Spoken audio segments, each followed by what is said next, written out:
안녕하세요. 결혼 앞두고 있는 28살 여자입니다. 결혼 준비하면서 파혼하는 커플이 많다는데 제가 딱 그 꼴이네요.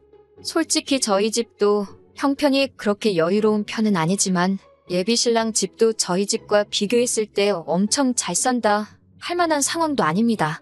그 사실을 알기에 결혼하면서 저나 예비신랑 두 사람 모두 월세고에 살지언정 부모님 도움 없이 각자 모아놓은 돈 안에서 해결하자고 정했고요.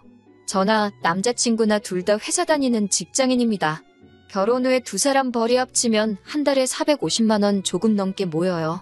남자친구와는 동갑내기 커플이고 남자친구는 군대 다녀온 기간도 있고 한데다가 취직도 늦은 편이라서 아직 직급이 낮아 월급이 많이 낮은 편입니다.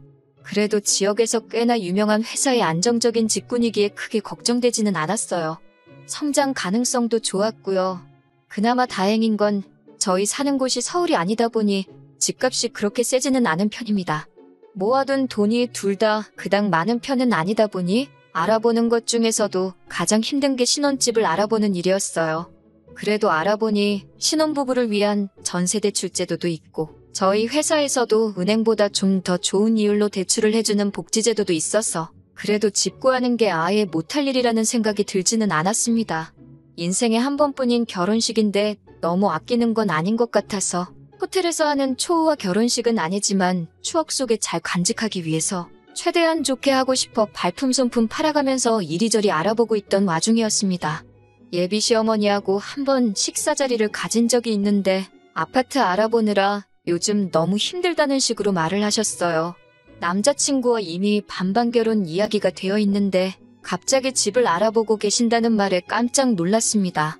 저도 저지만 남자친구도 금시초문인 듯한 반응이었어요. 안 그래도 제가 받았던 아파트가 있어서 남자친구한테 그 집을 말씀드려볼까 했습니다. 그랬더니 남자친구는 엄마가 아파트를 해주신다는 것만 해도 감지덕지인 상황이고 직접 발품까지 팔아가며 알아보시는 중인데 우리가 감나라 배나라 하면서 위치가 어디면 좋겠고 평수가 얼마나면 좋겠다 그런 말 할 처지가 아닌 거 알지 않느냐고 일침하더라고요. 그냥 어디가 되었든 간에 구해주시는 집에서 불만 없이 잘 살자고 그리고 돈 더 모아나와서 좋은 집으로 이사가자고 이야기까지 했습니다. 구축이면 구축인 대로 저희 쪽에서 리모델링하고 인테리어를 싹 하면 되겠다 싶었고요. 그런데 제가 모아놓은 돈이 2천만 원이고 그 돈으로 혼수하고 결혼식 비용하고 하면 리모델링은커녕 벽지도 새로 못 바르겠더라고요. 제가 모은 돈이 적은 거 알고 있습니다. 그런데 남자친구는 저보다 더 적어요. 취직이 늦은 만큼 돈도 천천히 모일 테니 그 부분은 크게 신경 쓰지 않았습니다. 이 이야기를 부모님께 했더니 집을 해주시는데 우리도 손 안 대고 코 풀 수는 없다고 하시며 적금 같은 거 중도해지까지 해가시면서 어떻게 3천만 원을 만들어주셨습니다. 그래도 5천 정도면 어디 남 부끄러울 정도로 못해가는 건 아니라고 생각했어요. 저희 지역 구축 20평대 아파트가 1억 정도 하거든요. 게다가 저는 직업 특성상 자가용이 필요해서 차도 가지고 있으니 얼추 비슷하게 해가는 거나 마찬가지였으니까요. 모아둔 돈도 별로 없으면서 결혼 생각한 것부터 잘못이라고 하면 잘못이겠지만 너는 얼마 있고 나는 얼마 있고 조건 맞추면서 이리저리 재는 것도 싫었고 남자친구나 저나 모아놓은 돈 크게 없으니 차라리 남들보다 빨리 시작해서 아껴가며 빨리 자리 잡는 것도 방법 중에 하나라고 생각했어요. 부모 도움 없이 결혼하겠다고 설레발을 쳤지만 결국 저나 남자친구나 부모님 손을 벌리는 거나 마찬가지인 상황이 되었지만요. 아무튼 돈도 어느 정도 마련되었고 큼지막한 문제들은 해결된 거나 마찬가지였으니 마음이 한결 놓이던 상황이었습니다. 시어머니와 또 한 번 식사 자리를 갖기로 해서 그때 다시 한번 자세한 이야기를 해보려고 했어요. 사실 집이라는 게 당장 돈도 중요하긴 하지만 앞으로 얼마나 그 집에서 살아야 할지도 모르고 한 푼 두 푼 쓰는 게 아니기 때문에 위치적인 부분도 고려해야 하고 투자 가치가 있는지도 고려해야 하잖아요. 그런데 도통 남자친구 어머니 쪽에서 집을 알아보고만 있다고 하시지 그 내용을 남자친구한테 말해주시는 것도 아니고 비밀로만 하고 계시니 조금 자세하게 이야기를 나누어 봐야겠다고 생각했거든요. 식사 자리에서 타이밍 봐서 어머님께 집 알아보시는 건 어떻게 되어 가시냐 물었습니다. 말을 안 해주시는 게 별다른 이유가 있을 수도 있겠다 싶어서 물어보는데도 조심스러울 수밖에 없었지요. 그런데 어머님께서는 집은 이미 계약했고 몇 달 뒤에 잔금만 치르면 된다고 대수롭지 않게 대답하셨어요. 이렇게 쉬울 거 뭐 어려운 이야기라고 그동안 꺼내지 못했나 싶었습니다. 집 구해주시는 거 정말 뼈에 사무칠 정도로 감사한 일이지만 그래도 계약 전에 왜 저희한테 한 번도 말씀을 안 해주셨는지 그 집을 보여주지 않으셨는지 궁금했습니다. 이왕 대답해주신 거 궁금했던 건 다 물어봐야겠다는 생각이 들더라고요. 저나 남자친구나 둘 다 직장 다니는 회사원이고 그러니 출퇴근 거리도 생각해봐야 했어서 가장 궁금했던 걸 먼저 물어보기로 했습니다. 어디 아파트를 구하셨는지 말이죠.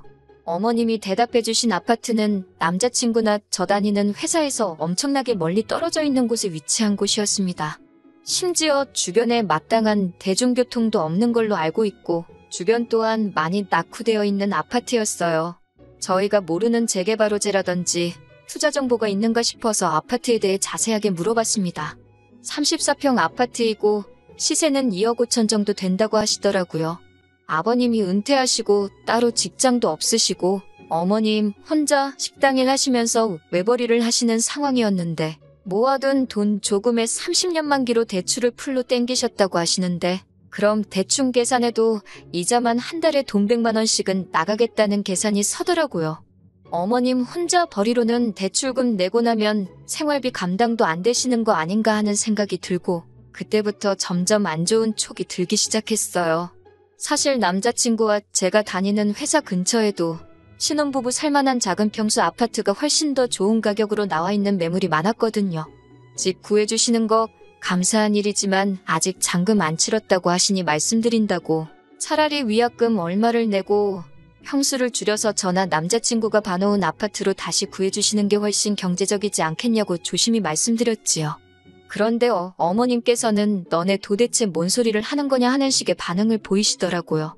대번에 그 집에서 왜 너네 둘만 산다고 생각하느냐고 하시는 겁니다. 그 말에 저는 벌써부터 머릿속이 새하얗게 변하더라고요. 알고 보니 저희 살 집을 구해주시는 게 아니라 시댁이 이사를 가는 거였습니다. 그런데 어머님도 저희가 같이 합가하는 걸로 생각하고 그렇게 말을 전하셨던 거죠. 34평 큰 평수의 방이 3개짜리라고 지내는데 불편할 게 뭐가 있겠냐고 하는데 100평짜리 아파트를 가져다 줘도 시작부터 시집살이 하고 싶어하는 사람이 어디 있겠어요? 게다가 남편 밑으로 여동생이 둘이나 있는데 신우 2명까지 끼고 시부모 모시고 살 생각은 없었습니다. 그래서 저도 그걸로 왈가왈부할 게 아니라 저희가 집을 알아봐 주신다기에 오해한 것 같다고 합가는 하지 않고 따로 나와 살겠다고 했습니다. 애초에 양가 지원받지 않고 결혼하기로 처음부터 이야기가 되어 있었으니 당초에 계획한 대로 둘이서 단칸방에서라도 월세부터 시작하는 한이 있더라도 우리들 힘으로 한번 해보겠다 말씀드렸습니다. 그러니 어머님께서는 얘 좀 보라고 하시면서 너 그렇게 돈 개념이 없는 애였냐고 꼬집기 시작하셨어요. 그러면서 하시는 말이 어차피 당신이랑 당신 남편 죽으면 그 집 너네 거 되는 건 시간 문제인데 뭐하러 달마다 월세까지 내가면서 얼굴도 모르는 생판남의 배를 불려줄 생각부터 하냐고 일부러 저희 생각해서 큰 평수 집으로 구한 거니 딴 생각 하지 말고 그 집에 들어와서 살라고 하시더군요. 애초에 집을 알아봐 주신다 할 때부터 자세한 내용 말해주신 적 한 번 없었고 저희들 의사 또한 물어본 적 없었지 않느냐고 그 집에 들어가 살면 다른 건 몰라도 남자친구는 출퇴근하는 것부터가 문제가 될 거라고 대답했지요. 길에서만 하루에 왕복으로 2~3시간씩은 낭비할 텐데 그 집에서 같이 사는 건 아닌 것 같다고 대답했더니 너가 차를 들고 오는데 왜 출퇴근 걱정을 하냐면서 저 출근할 때 남편도 태워주고 퇴근할 때 태우고 하면 되는 것 아니냐입니다. 남자친구 직장이 출근 시간이 저보다 1시간 빠른데 그러면 제가 2시간 일찍 출근을 해야 한다고 하니 그러면 차를 남자친구 주고 제가 대중교통을 타고 다니면 되는 거 아니냐고 하시더군요. 그리고 자꾸 월세 이야기를 하면서 그렇게 월세집을 구해서 살고 싶으면 그 집에 들어와 살면서 월세 대신에 저희가 대출이자를 대신 갚아주면 그렇게 살고 싶은 월세집에서 사는 거 마찬가지 아니냐고 하면서 말도 안 되는 계산법으로 우기기 시작하셨어요. 그래서 그건 조금 아닌 것 같다고 솔직하게 말씀드렸어요. 지금 당장 정할 문제는 아닌 것 같다고. 저도 저희 부모님한테 빌려놓은 돈이 있으니 좀 더 이야기해보고 대답해드리겠다고 답변을 피했습니다. 그런데 남자친구가 그날 어머니한테 무슨 말을 더 들은 건지 며칠 뒤부터 자꾸 지 엄마 말이 틀린 게 없다면서 저를 설득하려고 하더라고요. 월세는 버리는 돈이나 마찬가지인데 왜 자꾸 월세집에서 살고 싶어 하느냐고. 우리가 대출금을 대신 갚는 것 같지만 결국에는 그 집이 우리 집이 되는 거 아니냐고 하더라고요. 세상에 이런 멍청이가 다 있나 싶었습니다. 그 대출금을 우리가 대신 갚으면 애초에 우리끼리 대출받아서 신혼집 구하고 대출금 갚아나가면서 살면 되는 거 아니냐고. 월세 이야기를 꺼낸 건 어차피 대출이 많이 나오지 않을 거고 집값이 요즘 내려가는 분위기니까 더 좋은 조건이 나올 때까지 돈을 쥐고 있으려고 그러는 거라 설명했죠. 그리고 그 집이 너 혼자 물려받는다는 보장이 있냐고. 네 동생들이 요구하면 다 분할해줘야 되는데 그 집 대출금을 우리만 갚았다가 동생들 좋은 일 시킬 거 있냐고 했더니 자기가 오빠인데 동생들한테 좋은 일 좀 해주면 안 되냐고 하는 겁니다. 그리고 동생들하고도 이야기 이미 끝났고 동생들은 그 집에서 들어가 살 생각 없다고 한다고 하더라고요. 그러니까 동생들하고도 돈으로 얽힐 일 없으니 그 부분은 걱정 말라고 했습니다. 동생들은 머리가 잘 돌아가는데 너는 왜 그 모양 그 꼴이냐고. 어차피 동생들은 나중에 유산 문제로 넘어가게 되면 분할 청구만 하면 그만이라고. 동생들도 괜히 그 집 들어갔다가 방 얻어 쓴다는 명목으로 어머님한테 달마다 얼마씩 뜯길 것 같은데 다 큰 여자 둘이서 한 방 나눠서 쓸 바에 두 사람 다 독립하겠다고 저러는 거 아니냐 했죠. 충분히 설명이 된 건지 남자친구도 이해한 듯 그게 그렇게 되는 거냐면서 혼자 고민을 하더라고요. 이제 겨우 한 곱이 넘겼나 생각했는데 남자친구가 그 잘난 대가리로 생각해서 겨우 한다는 말이 우리가 그럼 독립해서 살고 대신 그 집 대출금을 우리가 갚아주자는 겁니다.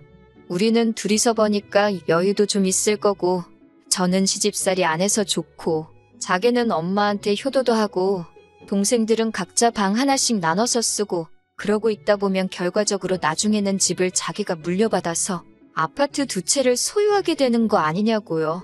자꾸 저렇게 말도 안 되는 궤변으로 저를 설득하려 드는 거 보니까 저놈이 몰라서 그러는 게 아니고 어떻게든 제가 버는 돈을 가지고 지네 엄마 새로 산 집 대출금 갚아주고 겸사겸사 대리효도도 시킬 생각으로 저러고 있는구나 하는 생각이 확신이 되더라고요.